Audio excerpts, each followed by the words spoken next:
some stories are lost to time. Still others remain hidden, waiting for someone to dig them up. And then there are the stories that gain popularity through the books and movies that tell them. Not every story gets made into a movie, of course, but sometimes there's the opposite. Stories that are told in movies not once, but many times over. That's the kind of story that we're going to look at today. Speaking of today, looking at the calendar, today is October 8th, 2018. That means it was exactly 51 years ago today that revolutionary leader Che Guevara was captured. While some people never get their story turned into a film, there's several movies we could pick from to learn about Che. We could cover 1997's El Che or 2004's The Motorcycle Diaries, the movie named after a memoir of the real Che Guevara wrote as a 23-year-old before rising to revolutionary fame. Probably one of the more historically accurate versions of Che's life that we saw on screen was the 2008 film by Steven Soderbergh, simply called Che. That version, which stars Benicio del Toro as Che Guevara, was broken into two parts thanks to its total runtime of 257 minutes, about 4.5 hours.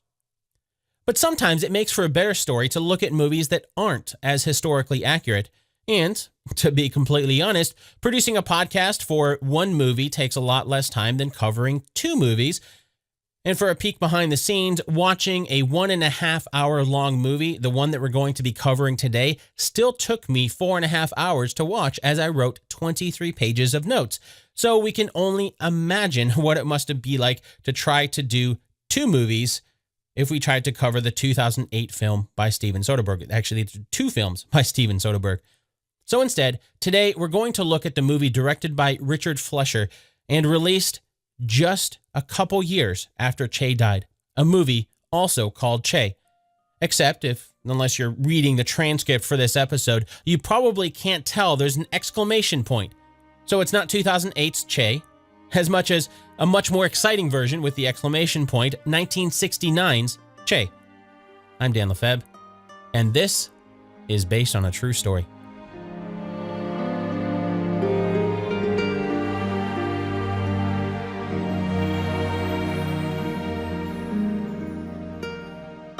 Before we start our story today, let's set up our game, Two Truths and a Lie. If you're new to the show, here's how it works. I'm about to say three things. Two of them are true, which means one of them is a lie. Are you ready? Okay, here they are. Number one, Che Guevara was an architect before his life as a guerrilla revolutionary. Number two, unlike Fidel Castro, Che Guevara was not born in Cuba.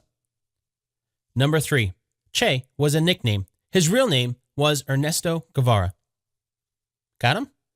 Okay, now as you're listening to our story today, you'll find the two facts scattered somewhere throughout the episode, and then by a simple process of elimination, you'll know which one is a lie. And of course, we'll do a recap at the end of the episode to see how well you did. One last thing real quick. If you ever wanted to get more based on a true story, you can by helping to support the show. It's on a pay what you want model, so $1, $5 a month. It's really, the choice is up to you. And then as a way of saying thanks for your support, you'll get access to all of the bonus episodes. Some weeks, they're supplemental material to these full-length episodes, and others, they're just fun little mini-sodes where we take a look at how history is portrayed in an entirely fictional movie, like Pirates of the Caribbean, The Rocketeer, or just last week, we looked at Jurassic Park. You can learn more about that at basedonatruestorypodcast.com/support. Once again, that's basedonatruestorypodcast.com/support. And now, let's learn more about the man whose revolutionary dreams came to a violent end 51 years ago today by comparing history with 1969's Che.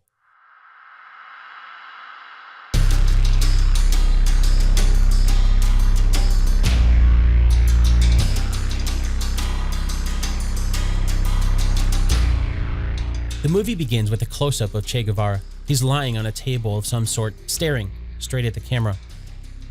Then we see, in bright red text, the credits begin. Omar Sharif stars as Che, Jack Palance as Fidel Castro. The credits stop, and around here is when you start to notice that Omar Sharif's version of Che is still staring at the screen. He hasn't blinked. Wait, is he dead? Then we hear Che's voiceover. Quote, "Whenever death may surprise us, let it be welcome if our battle cry has reached even one receptive ear and another hand reaches out to take up our arms." End quote. That is a real quote from Che Guevara, and in the movie, it's what we hear as uniformed men enter the room where Che's lying. He is dead. The men take his body and put it in a helicopter. Well, maybe in is a bit of a stretch. It's put on the side of a small chopper and then strapped down so it'll stay there during the trip. After this opening scene, we see Jack Palance's version of Fidel Castro landing on a beach. With him are a bunch of uniformed soldiers. Then, as they're walking the countryside, we see Omar Sharif's version of Che. He's sweating profusely and falling behind from the other soldiers as he's gasping for breath.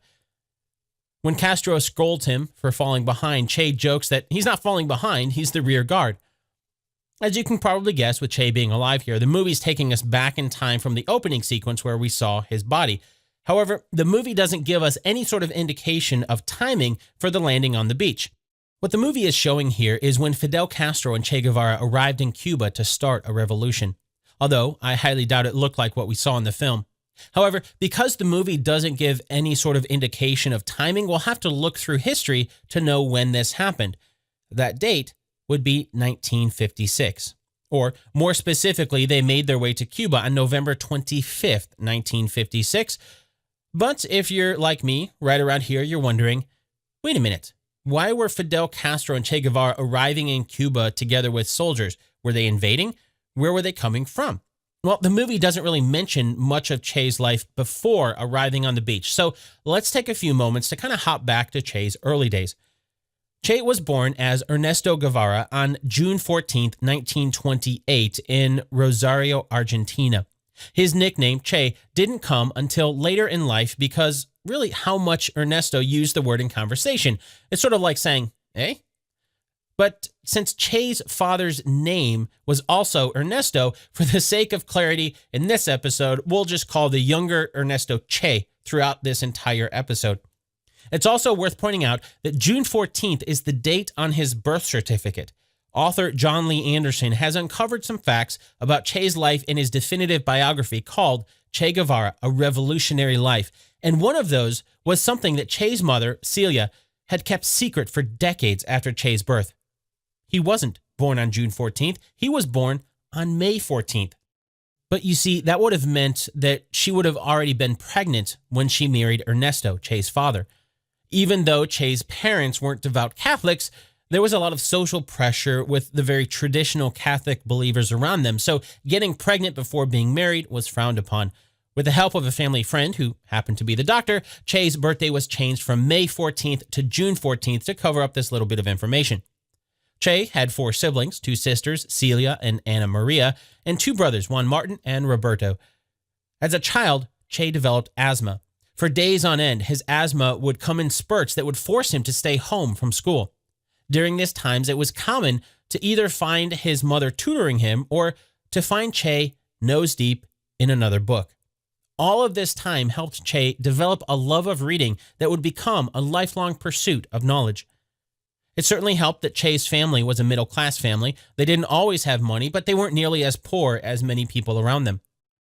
That natural curiosity grew along with Che. He was 17 when World War II came to a close in 1945, and it was then that he started to realize just how poor some of the people around him were.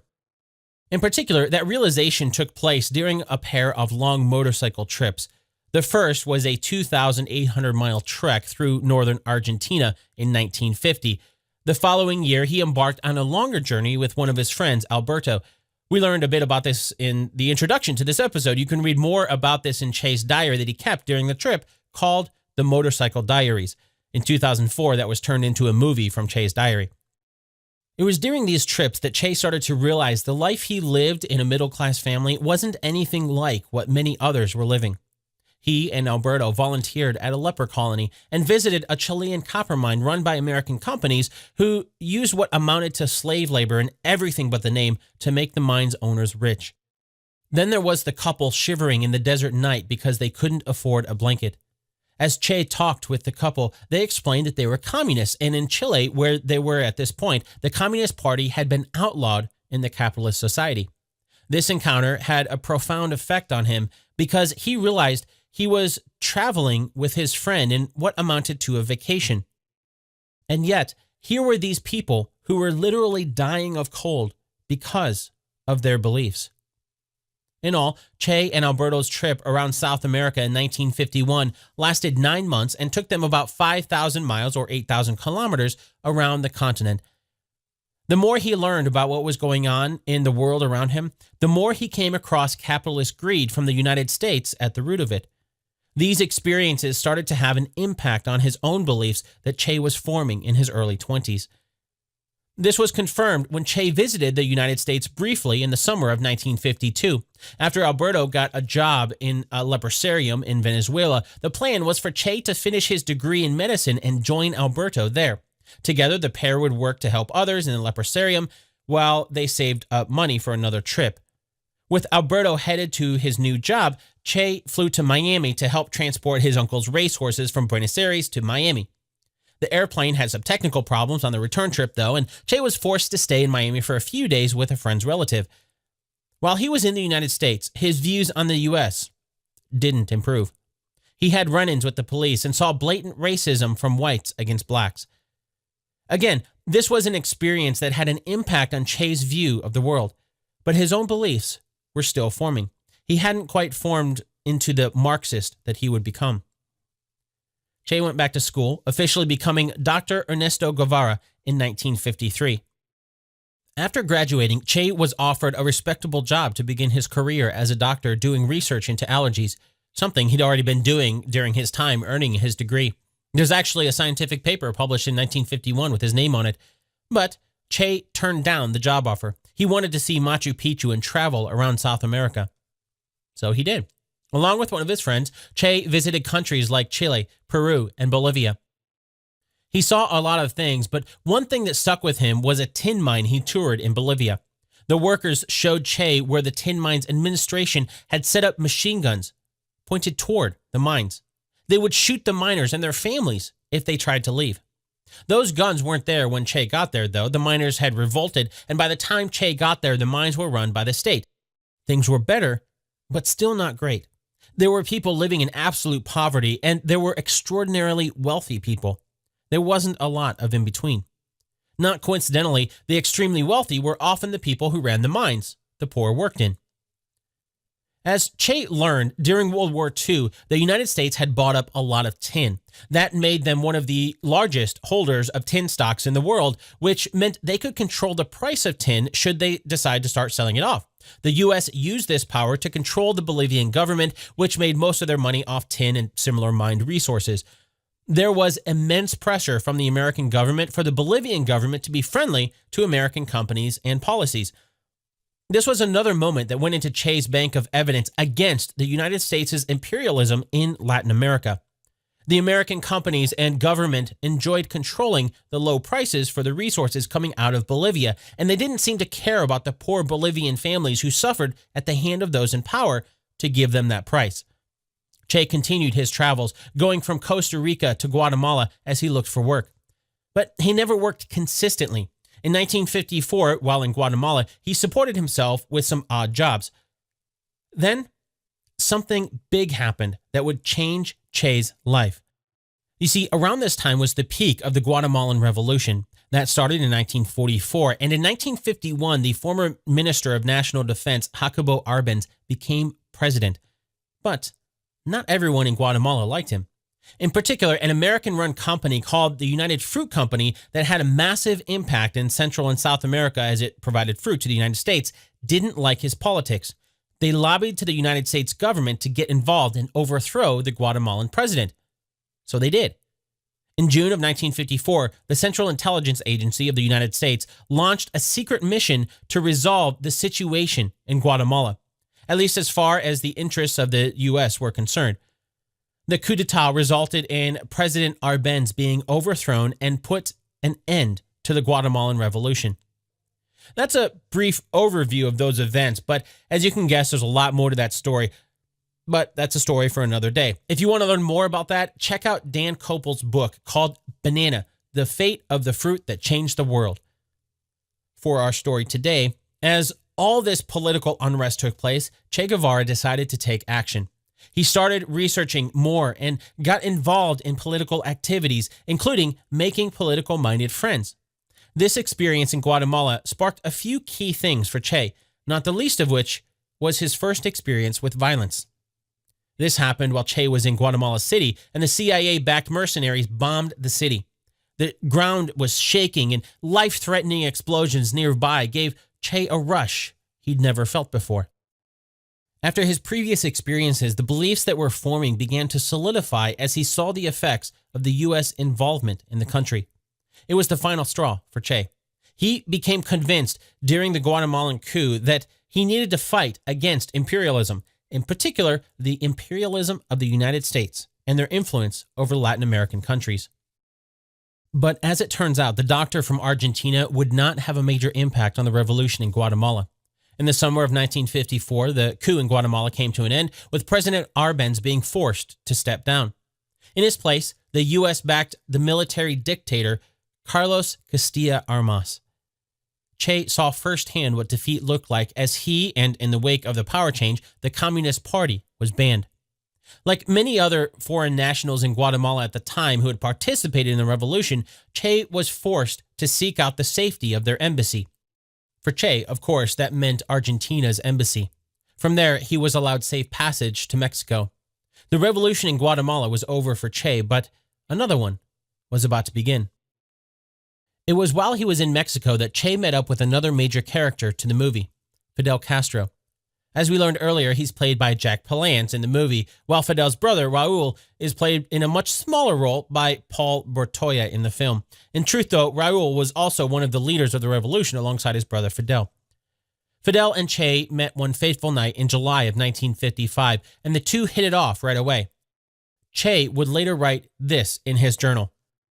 "I talked all night with Fidel, and in the morning, I had become the doctor of his new expedition.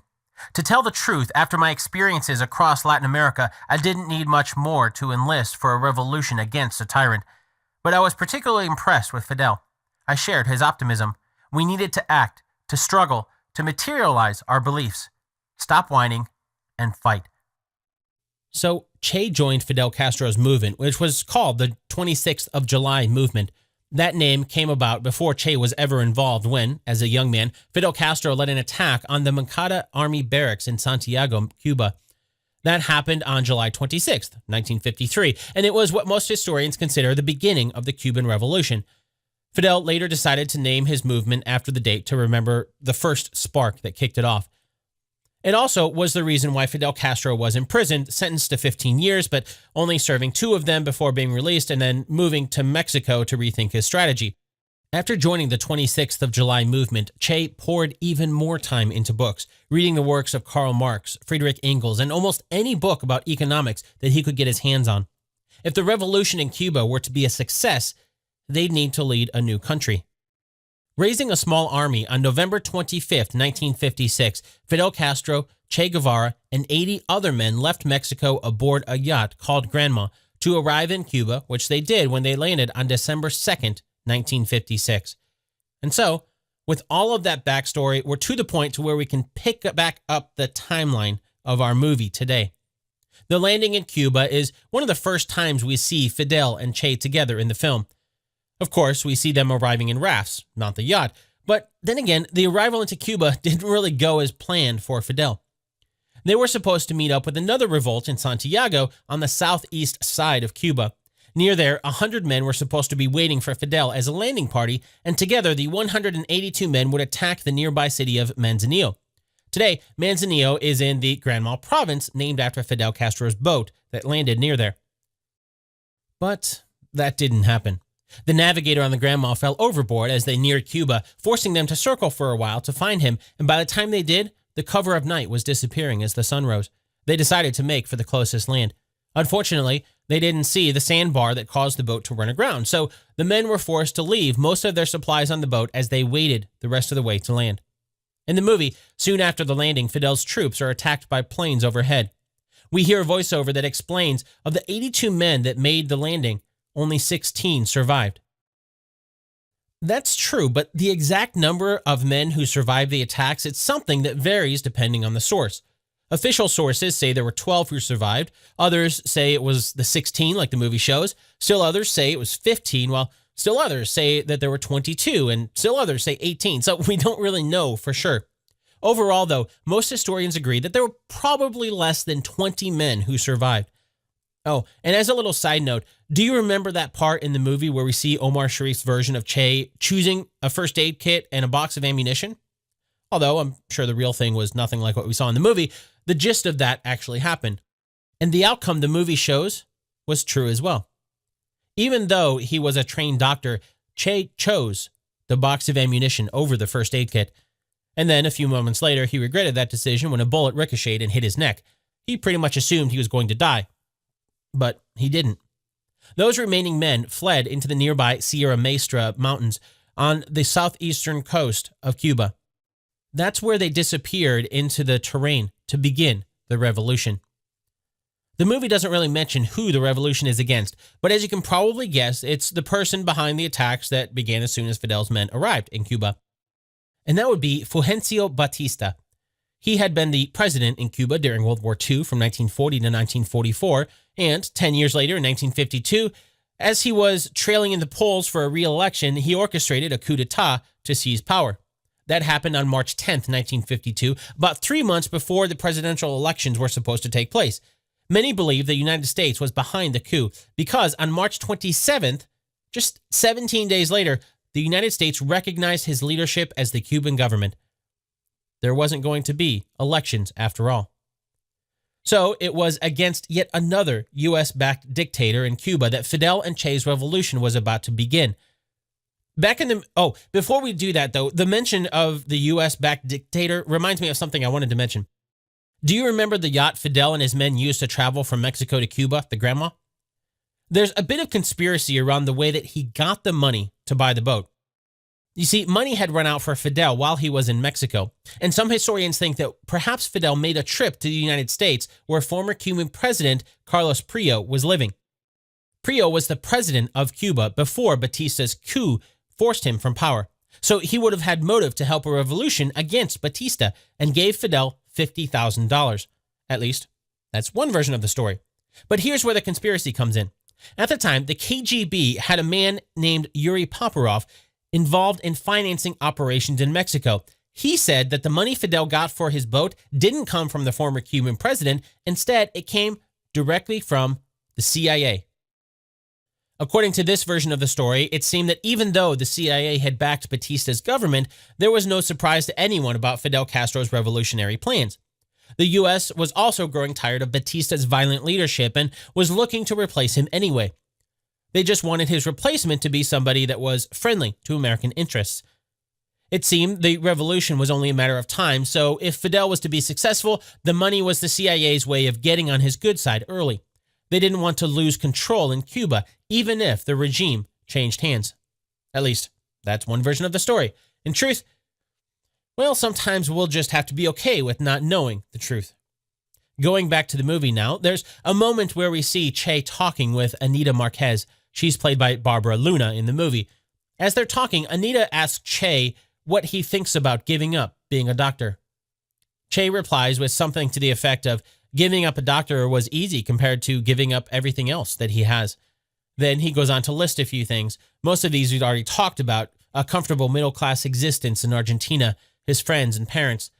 But then he mentioned something we haven't talked about yet: his wife and children in Mexico. Even though the movie doesn't mention when this fictional conversation between the fictional character of Anita and Che takes place, we learned earlier that Che, Fidel, and his men arrived in Cuba in 1956. So that means at this point in the movie, Che Guevara would have been married to a woman named Hilda Gadea. Probably the most inaccurate part of that statement, though, comes from the movie's use of the word children. You see, Hilda and Che only had one child together, a daughter also named Hilda. We haven't talked about Hilda yet, but she met Che in 1954 while they were both in Guatemala. Hilda, who was originally from Peru, was working with President Arbenz administration. When the revolution neared its end and Arbenz left Guatemala, he and many others in his circle went to Mexico City. That's why Che decided to go there, and originally Hilda was going back to Peru. But after Che left Guatemala, Hilda was arrested. She was eventually released, but managed to make her way after the others to Mexico instead of going back to Peru. There, she met back up with Che. If I were to summarize Hilda and Che's relationship, I'd say they probably weren't soulmates. It was an on-again, off-again relationship that wasn't going to inevitably end up with the two of them being married. They got along, but for the most part, they were friends with benefits. Although they did talk about marriage a few times over the months leading up to her pregnancy, so there might have been something there. By the time they were married in September of 1955, Che had already met Fidel Castro, who was determined to return to his homeland of Cuba and start a revolution there. Che had decided to go with him, which meant he'd be leaving Hilda yet again, similar to how he left her in Guatemala with the assumption that she would go home to Peru. Except this time was different. Hilda and Che had their first child the day after Valentine's on February 15, 1956. And while we're at it, let's talk about Che's other wife, because Hilda wasn't his only one. To learn about his second wife, though, we'll have to fast forward to after the Cuban Revolution to the year 1959, just for a little bit. That would be 3 years after Che went to Cuba with Fidel, leaving Hilda and his daughter behind in Mexico. Che had met Alida earlier as part of Castro's movement, and by the time Hilda followed Che to Cuba after the revolution was done, Che had already fallen in love with Alida. Hilda and Che were divorced so that he could marry Alida, which he did on March 23, 1959. Over the course of their marriage, which lasted until Che's death, he and Alida would go on to have 4 children together.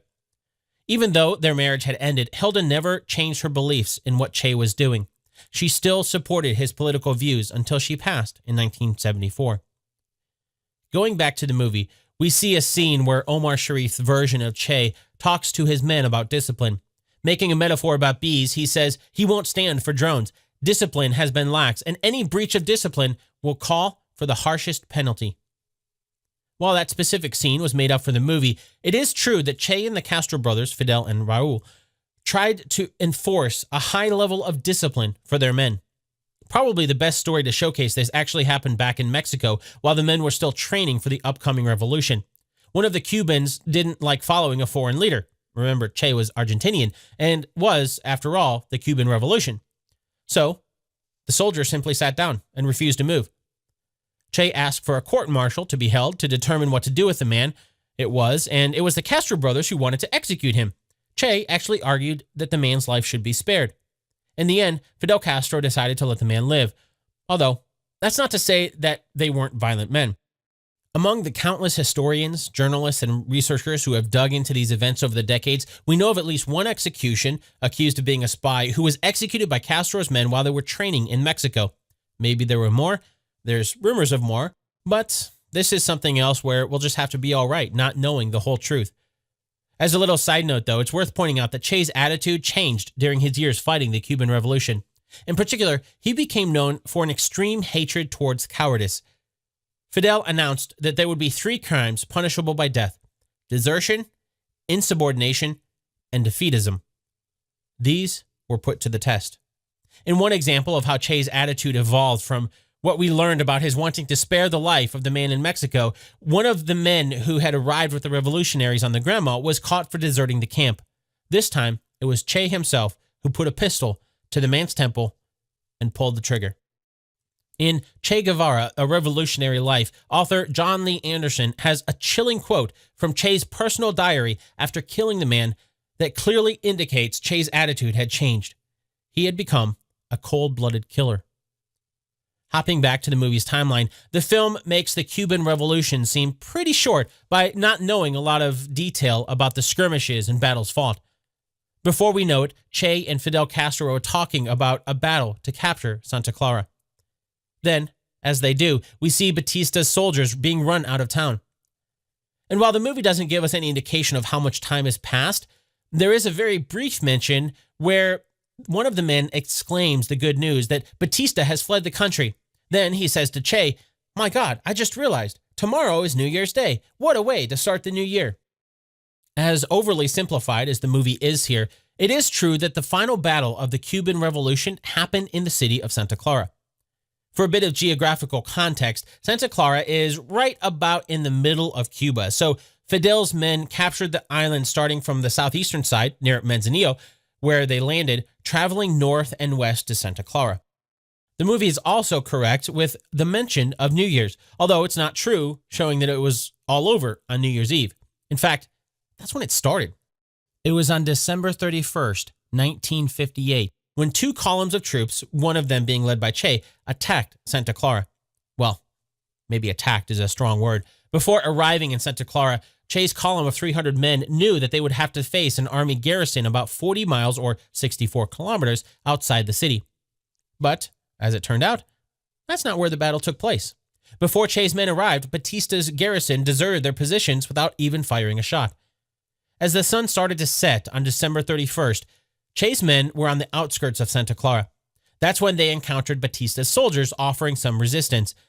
And Che split his men into two columns. One went around the southern side of the city, where it met with Batista's defending forces, and the other one into the city, where they engaged soldiers whenever they encountered them.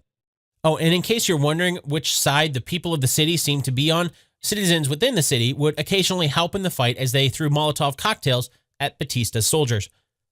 As the battle raged on, Batista ordered an armored train to be sent with reinforcements and supplies to his men who had their stronghold on the northeast side of the city.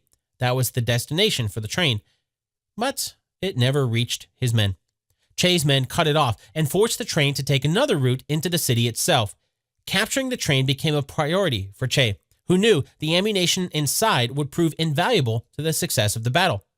To do this, Che's men used some nearby tractors to dig up the railway ahead of the train.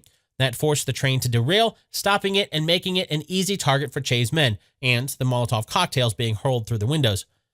Before long, the 350 soldiers inside the train surrendered.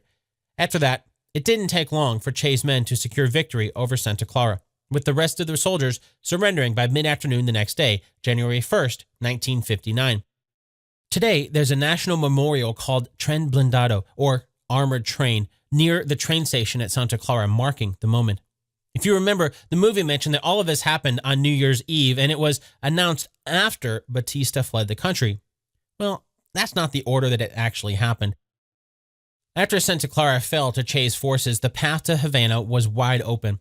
That's still about 160 miles or 260 kilometers to the northwest of Santa Clara, but the soldiers in Santa Clara hadn't put up much of a fight. Many historians believed that morale among Batista's soldiers was very low to begin with, and it seemed only a matter of time before Fidel Castro's victory would be secured. Seeing the writing on the wall, within 12 hours of Santa Clara's fall, President Batista took most of his money and fled Cuba, officially marking the end of the Cuban Revolution. Going back to the movie, after securing their victory, it's time for Fidel Castro to start leading the new Cuban government. And this is when we start seeing some conflict between Che and Fidel. There's a scene where we see Fidel Castro come into Che's quarters and complain to him that every day some ambassador lodges a formal protest in the Latin American alliance against him. Then, Jack Palance's version of Fidel lists them off, instigating a guerrilla movement in Nicaragua, financing an invasion in Haiti, shipping guns to Venezuela. Turning to Che, Fidel says, "I'm charged with everything you do." The basic gist of that is true, although the movie makes it seem like it was all Che's doing behind Fidel's back. What's more likely is that Che may have been the mastermind, but Fidel backed his friend's ideas to spread the revolution beyond Cuba.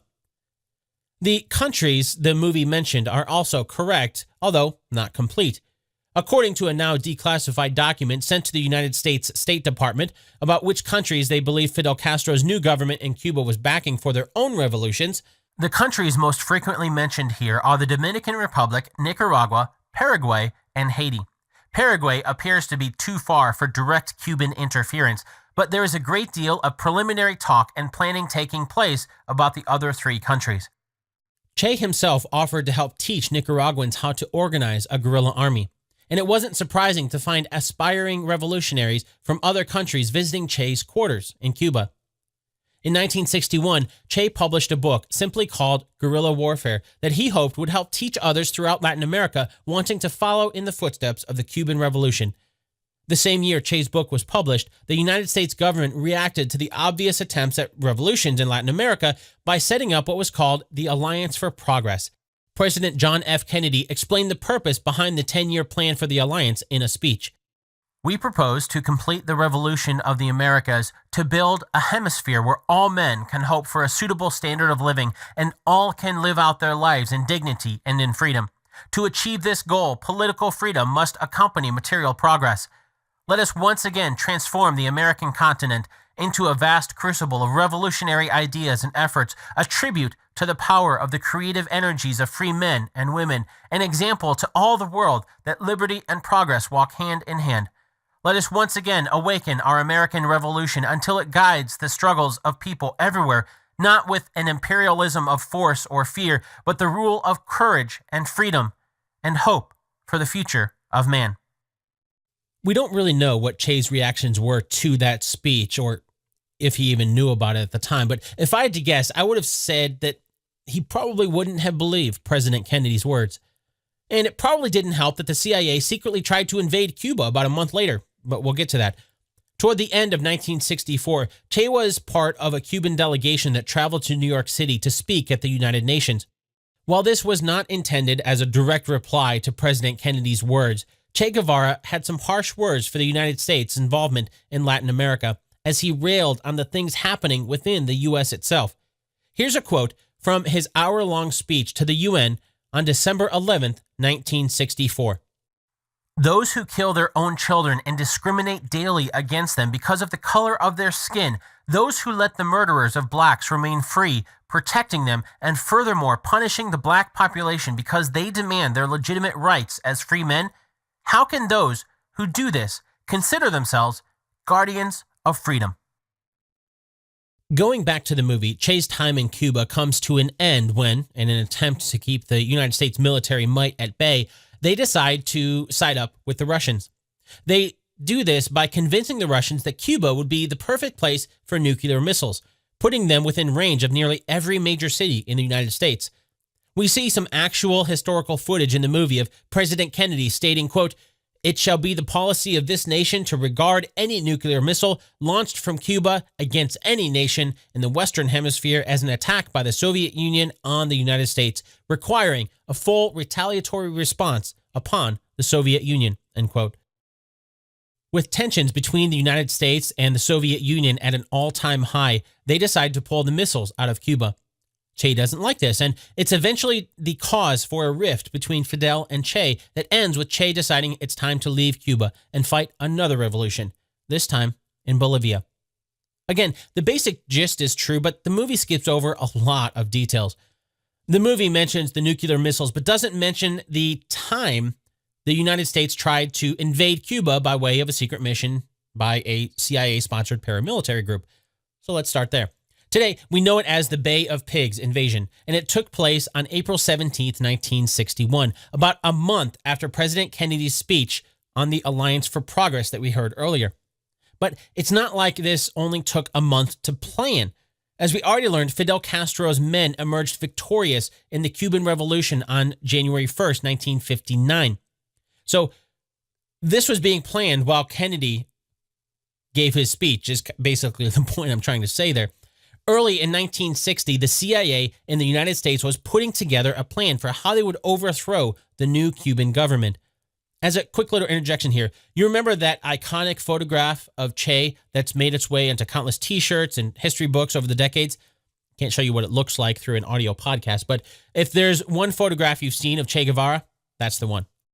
That was taken by photographer Alberto Corda on March 5th, 1960, while Che was at a memorial service for a ship called the La Cuba that had exploded in the Havana harbor, killing as many as 100 people. Fidel Castro officially blamed the United States for the explosion, saying it was an act of sabotage, but the U.S. denied the claims. Speaking of which, while that was going on, over in the United States, on March 17th, 1960, is when President Eisenhower approved the CIA's plan to replace Fidel Castro with someone who would be friendlier to the Cuban people. Or was that someone who would be friendlier to the United States, like Batista was? Suppose that depends on who you believe. But Fidel Castro's army wasn't the 82 men that had left Mexico to overthrow Batista. Now, especially with support from the Soviet Union, they were a more formidable force. With the president's approval, the CIA began recruiting and training men for the mission in April of 1960. Making up the group involved in the invasion were some Cubans who had fled in the wake of the revolution, as well as some U.S. military personnel. They were all funded and trained by the CIA. About a year after President Eisenhower approved moving forward with the plan, a new president, President Kennedy, was briefed on the progress for the plan and gave it his own approval. That was on January 28, 1961. The invasion took place a few months later, in April.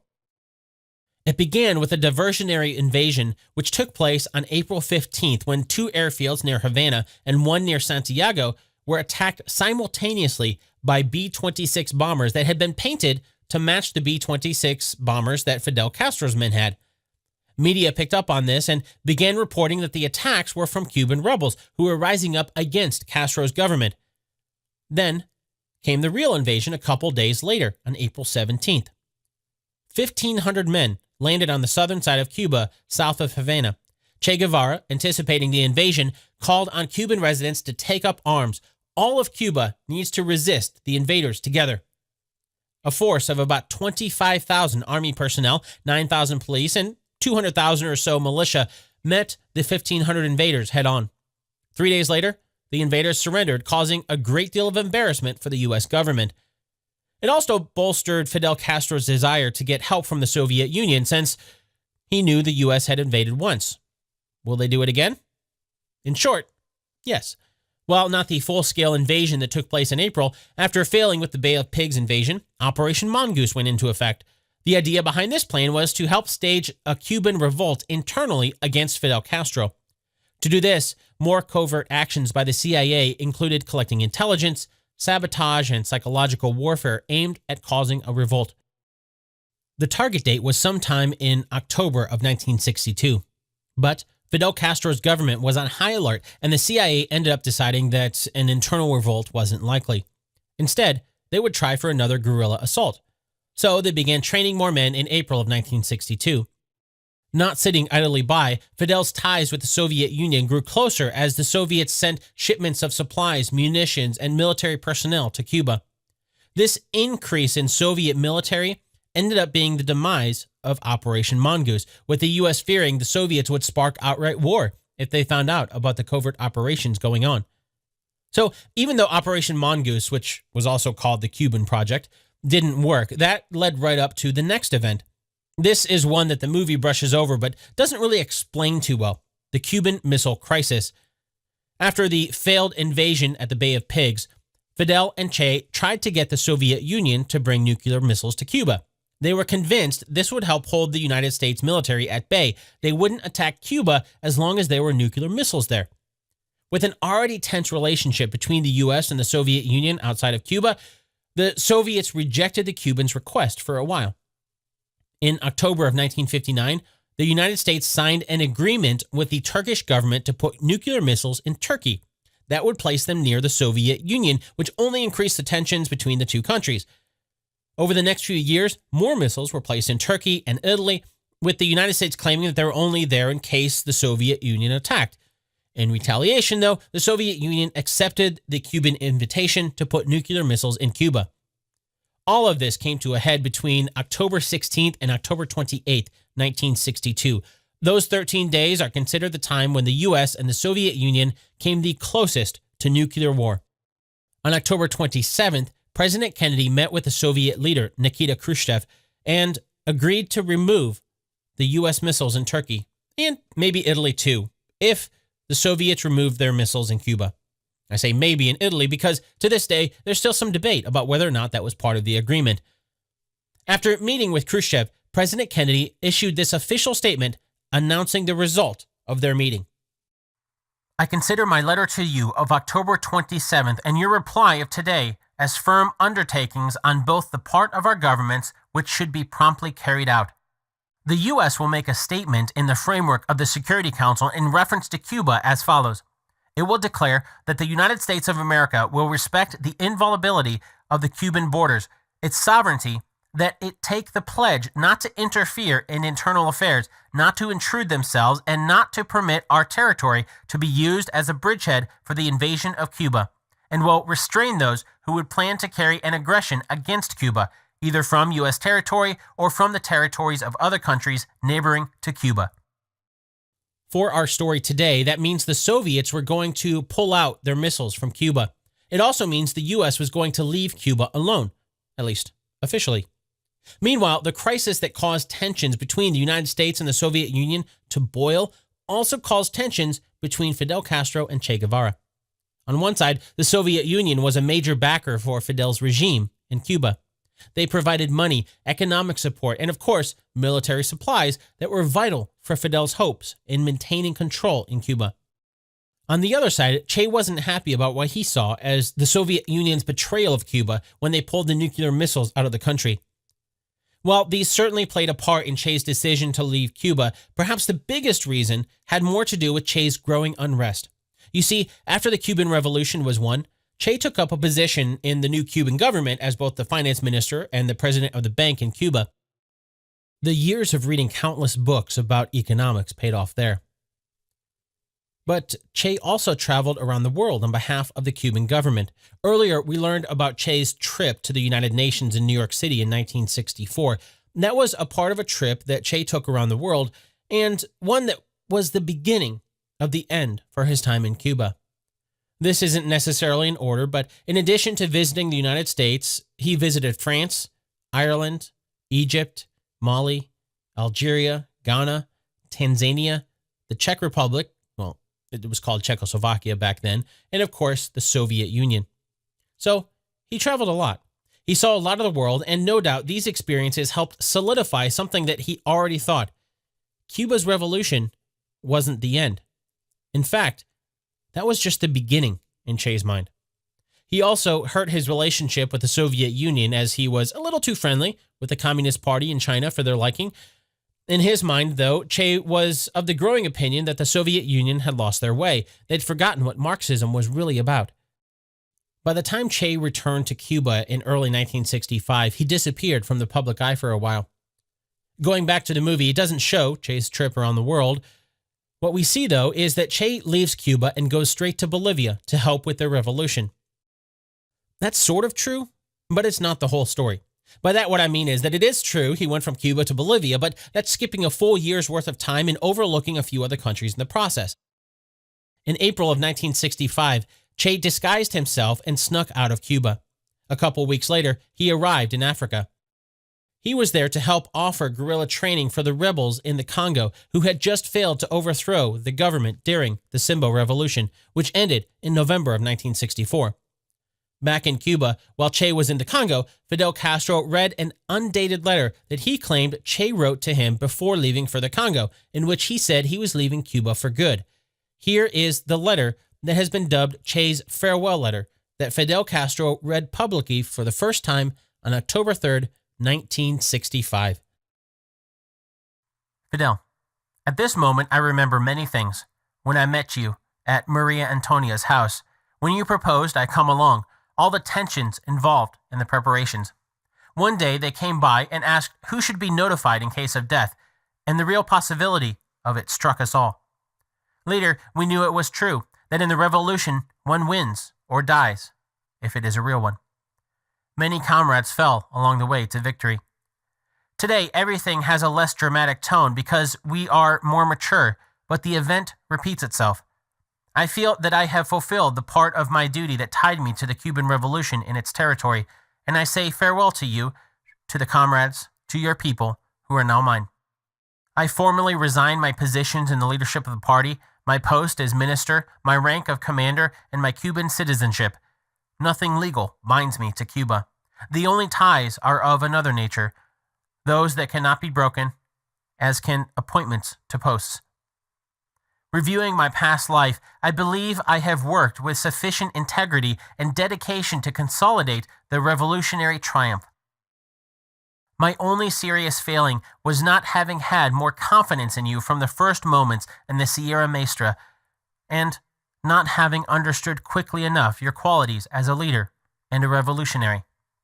I have lived magnificent days, and at your side I felt the pride of belonging to our people in the brilliant yet sad days of the Caribbean missile crisis. Seldom has a statesman been more brilliant as you were in those days. I am also proud of having followed you without hesitation, of having identified with your way of thinking, and of seeing and appraising dangers and principles. Other nations of the world summon my modest efforts of assistance. I can do that which is denied you due to your responsibility as the head of Cuba, and the time has come for us to part. You should know that I do so with a mixture of joy and sorrow. I leave here the purest of my hopes as a builder and the dearest of those I hold dear. And I leave a people who received me as a son. That wounds a part of my spirit. I carry to new battlefronts the faith that you taught me, the revolutionary spirit of my people, the feeling of fulfilling the most sacred of duties, to fight against imperialism wherever it may be. This is a source of strength, and more than heals the deepest of wounds. I state once more that I free Cuba from all responsibility except that which stems from its example. If my final hour finds me under other skies, my last thought will be of this people, and especially of you. I am grateful for your teaching and your example, to which I shall try to be faithful up to the final consequences of my acts. I have always been identified with the foreign policy of our revolution, and I continue to be. Wherever I am, I will feel the responsibility of being a Cuban revolutionary, and I shall behave as such. I am not sorry that I am leaving nothing material to my wife and children. I am happy it is that way. I ask nothing for them, as the state will provide them with enough to live on and receive an education. I would have many things to say to you and to our people, but I feel they are unnecessary. Words cannot express what I would like them to, and there is no point in scribbling pages. With that letter, the world found out that Che had left Cuba. Of course, he'd already been gone for months, and many historians believe that Che never intended for that letter to be made public yet. Instead, there's some who believe Che wrote that letter to Fidel in case he died in the Congo. So, the letter wasn't supposed to be released publicly unless he was killed. Che wasn't killed in the Congo, but he was forced to flee the country, which he did on November 21st. But he didn't want to return to Cuba because Fidel had made the farewell letter public and effectively cut his ties with Cuba. For about 6 months, Che hid out in the Cuban embassy in the Congo. From there, he moved to Prague, in the modern-day Czech Republic, for a few months. It was only after this, in July of 1966, that Che snuck back into Cuba. He didn't do it publicly, but rather secretly returned with the intention of staying there as he prepared to go to Bolivia to support a revolution there. Back in the movie, we see Che's early end in Bolivia. It doesn't come as a surprise at all. After all, as we learned in the beginning of the episode, the movie starts off by showing Che's body after he was killed. According to the movie, though, things in Bolivia don't go very well at all. Che's men are sick, hungry, and Che himself seems to be losing his grip on reality. Then, we see the end. It happens when Rangers from the Bolivian army ambush Che's men. Many of them are killed, and Che is shot, but not killed. In the next scene, we see Omar Sharif's version of Che sitting on a long bench. One of the soldiers, a man we learned from the dialogue is named Colonel Salazar, is there, watching him. Then, the door opens. 2 soldiers walk in with another one of Che's men. He's someone we thought might have been killed in the ambush, but nope, he's alive. Che watches as they take the man to a back room. The door is closed.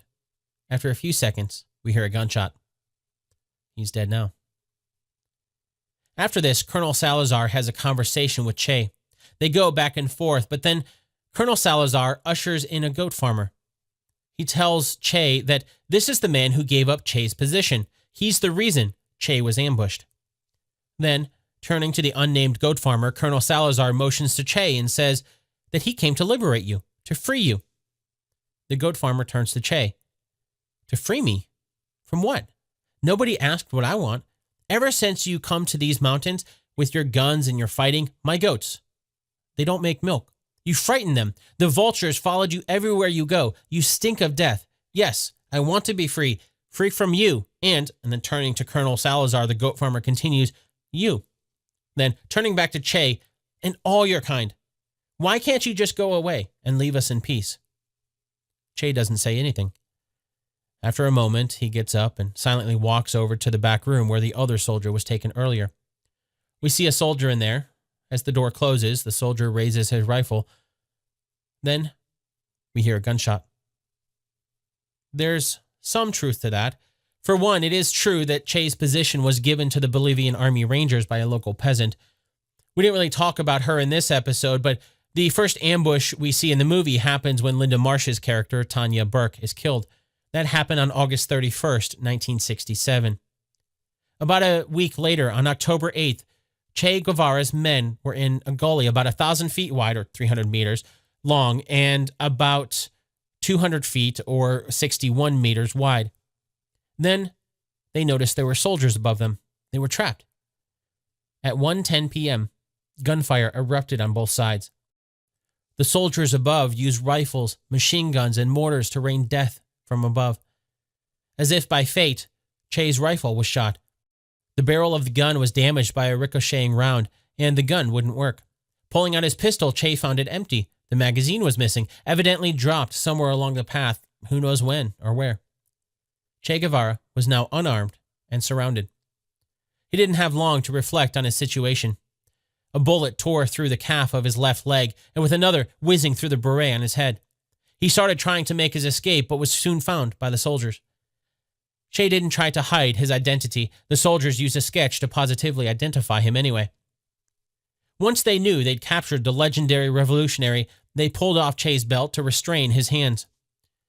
That afternoon, he was taken to a nearby one-room schoolhouse. That's the building we saw in the movie where the fictional Colonel Salazar was talking to Che. In truth, it was a man named Lieutenant Colonel Silic who had flown into the area as soon as he heard they'd captured Che. At about 7:30 p.m., with Che bound on the dirt floor of the schoolhouse, Silic radioed his commanders for orders. While he waited to hear what to do with him, that's when he had a conversation with Che, sort of like what we saw happen in the movie. In their discussion, Che seemed to be depressed. He was defeated.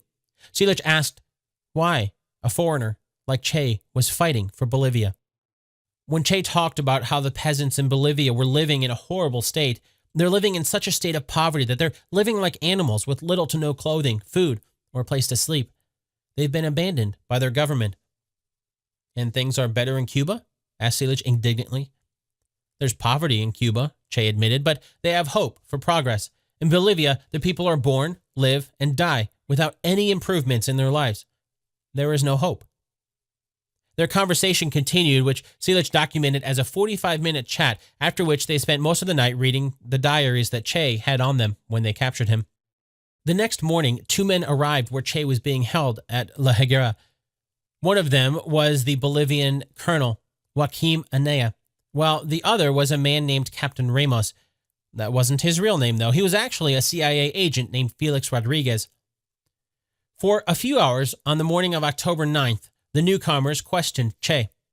They didn't get much information out of him. According to Felix's records on Che's state, he said Che had matted hair, ripped clothing, and no boots, only leather moccasin-looking devices that were caked in mud. At one point, Che asked Felix a question. From his accent and knowledge about what had happened in Cuba, he had determined that Felix was not from Bolivia.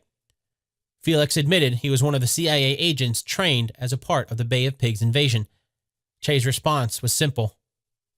Huh. Then, at 12:30 p.m., Lieutenant Colonel Silic got the new orders he was waiting for. He was told to, quote, proceed with the elimination of Senor Guevara, end quote. Felix tried to delay the order. The CIA wanted to keep Che alive and in custody so they could gather information from him. But the Bolivian president himself had issued the order. After stalling for as long as he could, without success, the time came. One of the soldiers who had been in the firefight with Che the day before was chosen to be the executioner. He was delighted to carry out the task, seeing it as avenging the death of the men Che's soldiers had killed. Felix told the soldier not to shoot Che in the face, though. It could not look like an execution. The body would be seen by the media, and it had to look like Che had been killed in battle. At 1:10 p.m. on October 9th, the shots rang out. There was only one person in the room, the executioner, so we don't really know exactly how it happened. There's a legend that says Che faced the soldier defiantly by saying, I know you've come to kill me. Shoot, coward. You are only going to kill a man. The first shots hit Che's arms and legs. They didn't kill him, and it took everything he had to keep Che from crying out in pain. Then, the soldier shot again. hitting Che in the chest and filling his lungs with blood, killing him. Whether or not the legend of Che's death happening that way is true or not, what we do know is that Che's beliefs had long been that he was just a man. The revolution was more than him. And while people on both sides of Che's beliefs either mourned his loss or cheered his defeat, it is true that the revolutions continued. In Bolivia, the revolution took a major blow when Che was killed. It ended up being defeated, but Che's legacy lived on. From Mexico to Egypt and India to Algeria, Che's legacy lived on through rallies and riots. In the United States, Che's memory was included alongside riots following Martin Luther King Jr.'s assassination in early 1968 as a part of the anti-Vietnam War protests that spread across the country. In Latin America, Che's legacy was much stronger, with revolutions in the 1960s and 70s spanning across Nicaragua, Brazil, Venezuela, Argentina, Uruguay, Chile, pretty much every country except Costa Rica. Then, one by one, those revolutions ended. Some, like the Sandinista National Liberation Front in Nicaragua, were successful in overthrowing the government. Others, like Montoneros in Argentina, failed. One of the last revolutions in the string of guerrilla warfare struggles inspired by Fidel Castro and Che Guevara was in Colombia. The guerrilla army there, known as FARC, fought against what they saw as an oppressive Colombian government despite Cuba and Soviet Union's cut in supplies after Che's death dampened their spirits to support other rebels. In Colombia, FARC continued to fight. Over the years, their numbers dwindled, even when their spirit did not. All of that came to an end in a historic moment, a peace deal that was signed between the Colombian government and FARC, the last guerrilla army from Che's era. That peace deal marked an end of 52 years of struggle for FARC when it was signed on Monday, September 25th, 2016. Exactly 2 months later, on November 25th, Che Guevara's comrade in arms, Fidel Castro, passed away at the age of 90.